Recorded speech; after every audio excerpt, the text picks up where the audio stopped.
नमस्कार दोस्तों, my self professor Balwinder Singh. I am working in Baba Masnath university, Astalbor, Rohtak, Haryana. Today I will discuss with you about cardiac arrhythmias and its management. First of all, I am thankful to my son Mr. Ashish Saini for typesetting and media recording of this presentation.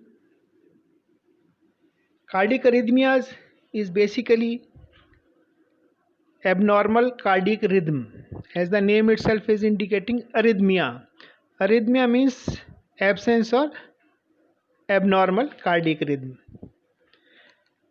Rhythm may be disturbed due to disturbances in conduction or rate of transmission of impulses in heart. जैसा कि नाम है cardiac arrhythmia, जो heart beat है हमारी लब dub एक rhythm में है। हार्ट बीट करता है, कॉन्ट्रैक्ट करता है, रिलैक्स करता है, कॉन्ट्रैक्ट करता है, रिलैक्स करता है, तो हमें आवाज़ नहीं देती है लब डब अगर हम हार्ट बीट सुने। जब ये रिदम है ये बिगड़ जाए, लय बिगड़ जाए, जैसे कोई सुर में गाना चल रहा है और बीच में कहीं से कोई डिस्टरबेंस आ जाए तो कहते लय बिगड़ गई। कोई टीवी पे सिग्नल आ रहा है, वो सिग्नल बारिश की वजह से ख़राब हो जाए तो प्रोग्राम रुक गया, रिदम बिगड़ गई। हमारे हार्ट में भी जो एक पर्टिकुलर पैटर्न है, हार्ट कंट्रैक्ट कर रहा है, हार्ट रिलैक्स कर रहा है, कंट्रैक्ट रिलैक्स, और उसका साउंड आता है लब डब। हार्ट बीट है। हम जो नाड़ी वैद्य हैं या डॉक्टर्स हैं, हार्ट बीट काउंट करते हैं तो अराउंड 60 to 72 नॉर्मल मानी जाती है। हार्ट बीट्स पर मिनट में नॉर्मल 72 है। जब ये हार्ट बीट कम या ज़्यादा हो जाती है तो दैट इज़ ए डिस्टर्बेंस, उसको हम कार्डियक अरिथमिया कहते हैं। Sign and symptoms of cardiac arrhythmia. किसी व्यक्ति को कार्डियक अरिथमिया हो गया कैसे पता चलेगा? नॉर्मली हमारी जो हार्ट बीट है हमें सुनाई नहीं देती, लेकिन जब हम घबराहट में होते हैं, जब हम कोई एग्ज़ाम देना है, कोई इंटरव्यू देना है या कुछ गलत हो गया है कुछ, तो हमारी जो हार्ट बीट है वो हमें साफ जो है वो फील होती है। That's what is palpitation, anxiety की वजह से। Then breathlessness is there, chest में डिस्कम्फर्ट हो सकती है, डिजीनेस हो सकती है, सिनकॉप हो सकता है, वो अनकॉन्शियस हो सकता है पेशेंट सीवियर केस में। कार्डियक अरिथमिया समझने से पहले आइए हम थोड़ा सा हार्ट का जो है कंडक्शन सिस्टम समझते हैं कि हार्ट की जो ये रिदम है, ये जो एक सिस्टम में हार्ट कंट्रैक्ट कर रहा है और रिलैक्स कर रहा है, तो ये कैसे करता है। जो हार्ट की जो कंट्रैक्शन का सिग्नल है वो हार्ट को अगर हम स्ट्रक्चर एनाटॉमी और फिजियोलॉजी देखें तो हार्ट के 4 चैम्बर हैं ह्यूमन हार्ट के। 2 ऊपर के चैम्बर हैं जिसको हम एट्रियम भी कहते हैं, 2 नीचे के चैम्बर हैं जिनको हम वेंट्रिकल्स कहते हैं। तो जो ऊपर वाला एट्रियम है वहाँ पे एक पेसमेकर होता है जिसको हम एसए नोड कहते हैं। एक पर्टिकुलर पॉइंट है जहाँ से ये सिग्नल जो है ओरिजिनेट होता है, दैट इज़ एसए या साइनो एट्रियल नोड। जैसे रेडियो स्टेशन है, टीवी स्टेशन है, दूरदर्शन है, वहाँ से वो सिग्नल रिलीज़ करते हैं, कोई भी प्रोग्राम ट्रांसमिट करते हैं। उस तरह से हार्ट में भी जो कंट्रैक्शन होना है, हार्ट ने कंट्रैक्ट करना है, तो सिग्नल जो है वो ओरिजिनेट होता है एसए नोड से, जिसको हम पेसमेकर भी कहते हैं। एसए नोड से सिग्नल शुरू हो गए, उसको रिसीव करने के लिए जो है एट्रियम और वेंट्रिकल्स के जो बीच वाला पोर्शन है वहाँ पे एक एवी नोड होता है, that is atrio ventricular node, वो सिग्नल को रिसीव करता है। और there is bundle of His जो कि नीचे वेंट्रिकल्स के जो पार्टीशन है उसके बीच में होता है, तो वो बंडल ऑफ हिस जो है वो इस सिग्नल को आगे ट्रांसमिट करता है, रिले करता है, और बाकी जो हार्ट के पोर्शन है वहाँ पे पुरकिंजे फाइबर्स उसको आगे पहुँचाते हैं जिससे कि हार्ट कंट्रैक्ट करता है। हार्ट जो है उसकी एक पर्टिकुलर रिदमिसिटी है, ऑटोमेसिटी है, अपने आप जो है हार्ट बीट कर रहा है, एक रिदम में बीट कर रहा है, एक सिस्टम में बीट कर रहा है। और जो पेस मेकर है वो वहाँ से ओरिजिन होता है। तो देर इज़ ए वहाँ पे एक रेस्टिंग मेम्ब्रेन पोटेंशियल होता है, -90 मिली वोल्ट्स होता है। फेज हम बात करें, जो हार्ट का जो ये कंट्रैक्शन है 5 फेजेस में है। फेज 0 है रैपिड डीपोलराइजिंग फेज, एकदम से जो करंट है वो ऊपर को जाता है because of influx of sodium ions into the myocardial cells. Heart जो मसल हैं वो कॉन्ट्रैक्ट करेंगे एकदम से। ऊपर जब एक पीक पे पहुंचेगा तो वहाँ पे slow secondary influx of calcium ions होगा, जिसकी वजह से वो और ऊपर जाना रुक जाएगा। वो फेज 1 आ जाता है, शुरू हो जाता है। और देयर इज ए फेज 2 जिसको हम प्लेट्यू भी कहते हैं। उसमें there is no rise no fall, almost same position पे रहता है। और उसके बाद there is a steep fall. तो ये जो फेज 1 2 3 है that is the repolarisation phase.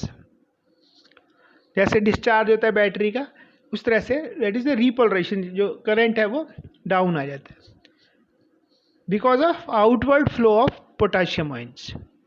उसके बाद फेज 4 शुरू होता है, जहाँ से फेज 0 शुरू हुआ था उसी लेवल पे पहुंच जाता है, that is the phase 4, that is the resting membrane potential. आइए बात करते हैं हम कार्डिक अरिथमियाज की क्लासिफिकेशन की। डिफरेंट टाइप्स हैं अरिथमियाज की based on the site of origin, rate, heart rate और जो पैटर्न है कार्डिक रिदम का, उसके हिसाब से डिफरेंट टाइप्स हैं कार्डिक अरिथमियाज की। सबसे पहले बात करते हैं हम एट्रियल टैकीकार्डिया। एट्रियल टैकीकार्डिया, इसमें टैकी मतलब increase, so there is increased atrial automaticity, किसी डिसीज़ की वजह से हो सकता है। सेकंड है एट्रियल एक्टोपिक बीट्स, इसमें एक्स्ट्रा सिस्टोल होता है, प्रीमेच्योर बीट्स होती हैं। थर्ड है एट्रियल फ्लटर। एट्रियल फ्लटर में एक फास्ट रेगुलर रिदम फास्ट हो जाती है, जैसे फ्लटर होता है, फड़फड़ाहट सी होती है। Then sinus tachycardia. Sinus tachycardia में जो हार्ट बीट है वो फास्ट हो जाती है, जैसे नॉर्मल 72 के आसपास है तो ये इसमें 100 बीट्स पर मिनट हो जाती है। साइनस पोर्शन इफेक्ट होता है। साइनस ब्रेडिकार्डिया, ब्रेडी मतलब लो, तो यहाँ हार्ट बीट 72 से 60 से भी कम चली जाती है, less than 60, that is sinus bradycardia. Then sinus arrhythmia, heart rate increase करता है जब हम सांस अंदर लेते हैं, और जब हम सांस बाहर छोड़ते हैं तो वो स्लो हो जाता है। देन एट्रियल फिब्रिलेशन, ये इमोशनल स्ट्रेस, एक्सरसाइज या अल्कोहल की वजह से होता है। इसमें सस्टेन्ड अरिथमिया रहता है, अपने आप बंद हो जाता है या जो है ट्रीटमेंट की वजह से बंद हो जाता है। Then we have the AV nodal re entry tachycardia. इसमें जो वेव है, बीट है, जैसे वेव जा रही है तो उसको आगे आगे जाना है, लेकिन वो री एंट्री हो जाती है। जैसे समझो कि कोई आजकल जैसे बाईपास पे या कहीं रेड लाइट होती है, चौराहा ज़्यादा ट्रैफिक इंजेक्शन रहता है तो गोल चक्कर बना देते हैं। रेड लाइट तो होती है लेकिन गोल चक्कर हो जाता है, तो वो उसको मान लो एक साइड से वो आ रहा है, व्हीकल आ रहा है और उसने सामने जाना है, तो वो आधा सर्कल जाके और फिर वो आगे चले जाएगा। लेकिन इसमें जैसे री एंट्री है, वो पूरा चक्कर काट के फिर वापस जहाँ से आया वहीं पे वापस जाएगा, तो उस तरह से वेव जो है वो आगे ना जाके फिर वो वापस पीछे आएगी, तो there will be disturbance, that is the AV nodal re entry tachycardia. Then we have the supraventricular tachycardia. इसमें कंडक्शन और रिफ्रैक्टिवनेस में डिफरेंसेस आ जाते हैं। तो ये कुछ टाइप्स हैं एरिथमिया की। अब ये कैसे पता चलेगा कि कौन सा टाइप है या किसी पर्सन को कार्डियक अरिथमिया है? तो इसको किसी व्यक्ति को कार्डियक अरिथमिया है कि नहीं है, उसके केवल और केवल जो है सबसे जो रिलायबल डायग्नोसिस का मेथड है, that is ECG, that is also accepted. ECG जो ग्राफ है, अगर हम बात करें तो देयर इज PQRST है, उसमें there is a particular interval जिसमें वो साइकिल कंप्लीट होता है, और देयर इज ए पैटर्न। तो अगर वो पैटर्न चेंज होता है या उसका जो टाइम पीरियड है वो डिफर कर जाता है, टाइम ऑफ कंडक्शन डिफर हो जाएगा, पैटर्न डिफर होगा, तो जो कंडक्शन सिस्टम है वहाँ पे कोई दिक्कत है, रेट में दिक्कत है, रेस्टिंग फेज में दिक्कत है, तो ईसीजी डॉक्टर देखता है। ईसीजी को पढ़ के जो है उसकी आगे की ट्रीटमेंट डिसाइड होती है, किस तरह से मैनेज करना है। हमने डिफरेंट फेजेस बात की थी, कहीं पे सोडियम चैनल खुल रहा है, सोडियम आ रहा है, कहीं पे कैल्शियम आ रहा है, कहीं पे पोटाशियम है। तो उस हिसाब से जहाँ पे कहीं पे फेज 0 है वहाँ पे कहीं डिस्टरबेंस आ रही है, फेज 1 2 3 है वहाँ पे डिस्टरबेंस है, फेज 4 में डिस्टरबेंस है।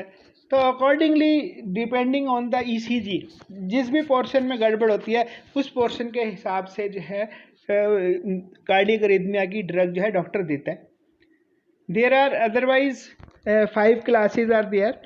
क्लास 1 में जो है सोडियम चैनल ब्लॉकर्स हैं, लाइक एमियोडेरोन है, क्यूनिडीन है, डाइसोपायरामिड है, लीडोकेन है। क्लास 2 बीटा ब्लॉकर्स की है, एस्मोलॉल है, प्रोप्रानोलॉल है, atenolol, metoprolol, sotalol. Then class 3 is effective refractory period prolongation. इसमें पोटाशियम चैनल ब्लॉकर्स आते हैं, जैसे ब्रिटीलियम है, डोफेटलाइड है।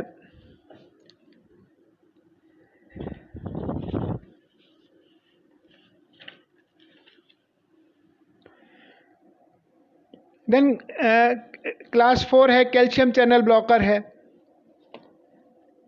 वेरापामिल है, डिल्टियाजैम है। देन कुछ मिसलेनियस हैं क्लास 5 में, लाइक एट्रोपिन है, डिजॉक्सिन है, based on the patient to patient. फिर कई बार पेसमेकर में भी दिक्कत आ जाती है, तो इलेक्ट्रिकल थेरेपी है, पेसमेकर लगाया जाता है पेशेंट को, या कुछ दूसरी ऑप्शंस होती हैं। कार्डियक अरिथमिया की मैनेजमेंट में जो कार्डियक अरिथमिया की रूट कॉज है, जो दूसरे फैक्टर्स हैं जो उसको एग्रीवेट कर रहे हैं, बढ़ा रहे हैं, जैसे इस्टीमिया है, कंजेस्टिव हार्ट फेल्यूर है, मेटाबॉलिक एबनॉर्मलिटी है, तो उसका भी डॉक्टर को ध्यान रखना पड़ता है कि वहाँ पे डिस्टरबेंस ना हो। वहाँ पे कहीं डिस्टरबेंस है तो उसका भी ट्रीटमेंट साथ में देना चाहिए। So that's all about the cardiac arrhythmias and management. I am thankful to you for listening patiently to my presentation, and I am also thankful to my son Mr. Ashish Saini for typesetting and media recording of this presentation. अगर आप कुछ और पूछना चाहें तो मेरा mobile number और email ID है, आप मेरे से कॉन्टैक्ट कर सकते हैं। Thank you very much, good day, best of luck.